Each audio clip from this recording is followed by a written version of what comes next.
Ini semua berbedaan, tidak mungkin bisa disatukan. Jangan harap satu saat NU sama Muhammadiyah jadi satu. Satu pandangan, satu pemahaman. Tidak bisa. Karena itu lawan sunnatullah. Bismillahirrahmanirrahim. Sudah lalu. Tidak perlu dipermasalahkan. Ayo kita membangun Indonesia bersama. Menjaga NKRI kita, menjaga kebersatuan kita, menjaga kebersamaan kita. Ada perbedaan, ada. Apa yang saya sampaikan tidak semua bisa terima. Boleh, itu hakmu. Beda pandangan, beda pikiran, beda otak. Saya tidak bisa maksa untuk menerima apa yang saya sampaikan. Tetapi tetap kita saling menghormati walaupun ada perbedaan di antara kita. Saya suka kalau masuk masjid, selalu saya sesuaikan. Di mana masjid, apalagi diminta jadi imam. Kalau salat subuh saya tanya, kunut subuh tidak? Oh kami biasa kunut subuh, saya kunut subuh. Oh kami biasa tidak kunut subuh, saya tidak kunut subuh. Kami biasa jahar bismillah, saya jahar bismillah. Kami biasa tidak jahar bismillah, saya tidak jahar bismillah. Ini semua berbedaan, tidak mungkin bisa disatukan. Jangan harap satu saat NU sama Muhammadiyah jadi satu. Satu pandangan, satu pemahaman. Tidak bisa. Karena itu lawan sunnatullah. Sunnatullah, Allah menciptakan manusia dengan adanya perbedaan. Kenapa tidak bisa disatukan? Karena beda otak. Dan tidak bisa jadikan manusia satu otak, satu fikiran, satu pandangan. Contoh sederhana, Imam Syafi'i belajar agama sama siapa?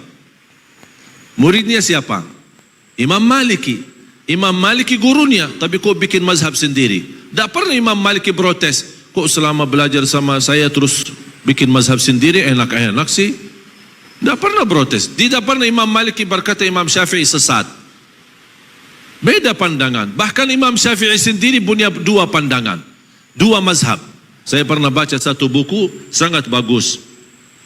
Sayang sekali belum ada bahasa Indonesia. Al-Imam Syafi'i wa madhabuhu al-qadim wa madhabuhu al-jadid. Imam Syafi'i dengan mazhab yang lama dan mazhab yang baru. Kok Imam Syafi'i punya dua mazhab? Ketika saya baca judulnya, kok Imam Syafi'i tak konsisten?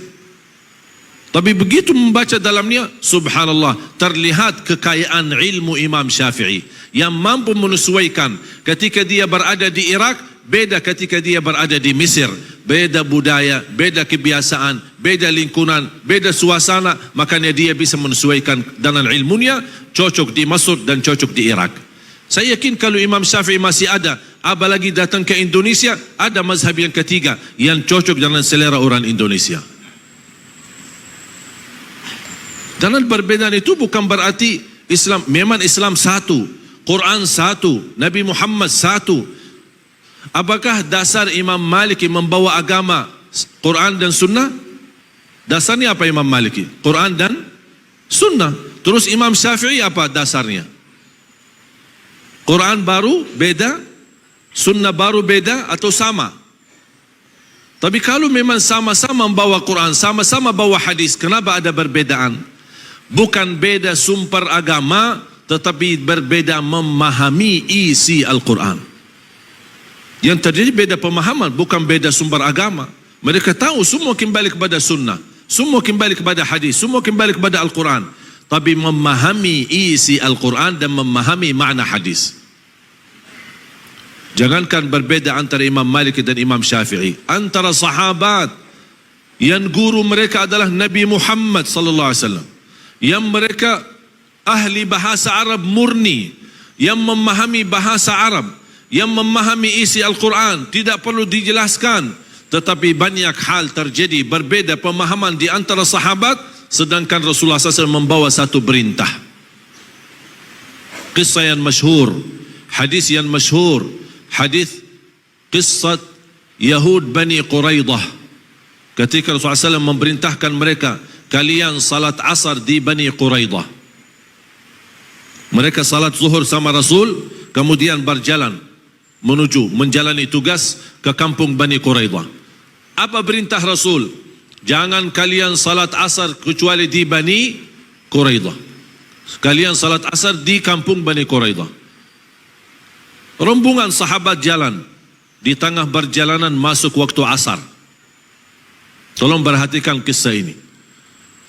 Di waktu perjalanan masuk waktu asar. muncullah dua pemahaman. Satu berkata, kami mau salat asar di jalan karena sudah tiba waktunya.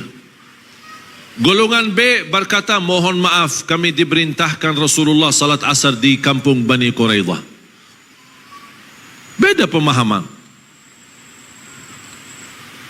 Mereka berdebat untuk saling menjelaskan. Golongan A yang berkata kami salat di jalan karena kami belajar salat itu lebih afdal di awal waktu. Yang kedua, maksud Rasul salat asar di Bani Quraidah, bercepatlah jalan agar bisa bertemu asar di Bani Quraidah. Ini bagi tafsir, bagi ijtihad. Sahabat golongan B, mohon maaf, kami tidak mau bagi ijtihad, tidak mau bagi ta'wil, tidak mau bagi tafsir. Perintah jelas, salat asar di Bani Quraidah. Sami'na wa ata'na. Sudah selesai. Ini ijtihad, ini tidak mau bagi ijtihad. Ini bagi ta'wil, ini tidak mau bagi ta'wil. Sampai ke salat asar sebagian, sisanya salat asar di Bani Quraidah. Ketika mereka sampai ke Bani Quraidah, sudah tiba waktu maghrib, sedangkan mereka belum salat asar. Salat asar qada, kemudian salat maghrib. Terjadi masalah, perbedaan. Mereka kembali kepada Madinah dan bertemu Rasul. Ya Rasulullah, terjadi silsilah perbedaan di antara kami.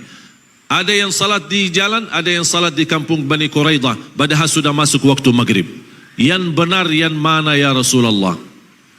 Rasul menjawab, dua-duanya benar. Dua-duanya benar. Semua berdakwah di Indonesia, insya-Allah saya yakin semuanya niat baik untuk Indonesia. Silahkan Bapak Ibu belajar. Siapapun yang datang ke tempat kita, tidak usah tahu latar belakangnya. Tidak usah tahu dia tamat mana. Saya tidak peduli tamatan mana. Mau dia tamatan Madinah, mau dia tamatan Makkah, mau dia tamatan Mesir, mau dia tamatan Maroke, dia mau tamatan Sudan, mau dia tamatan Hadramaut, Darul Mustafa, atau dunia tamatan Al-Ahqaf, atau apa saja, saya tidak peduli. Saya peduli isinya saya dengar. Manfaat saya ambil, tidak bermanfaat saya buang. Dan tetap guru itu kita hormati. Dan justru semakin belajar dalam perbedaan, man kathura ilmuhu qalla inkaruhu. Semakin banyak ilmu kita akan berkurang mengingkari perbedaan. Yang membuat kita tidak menerima perbedaan karena kita tidak belajar. Kita hanya belajar satu pihak, membenarkan diri, merasa diri benar, yang lain sesat. Nah, ini bahaya. Oleh karena itu jamaah sekalian, sangat penting dalam perjuangan kita harus memsatukan visi dan misi kita. Menyatukan umat dan tujuan kita.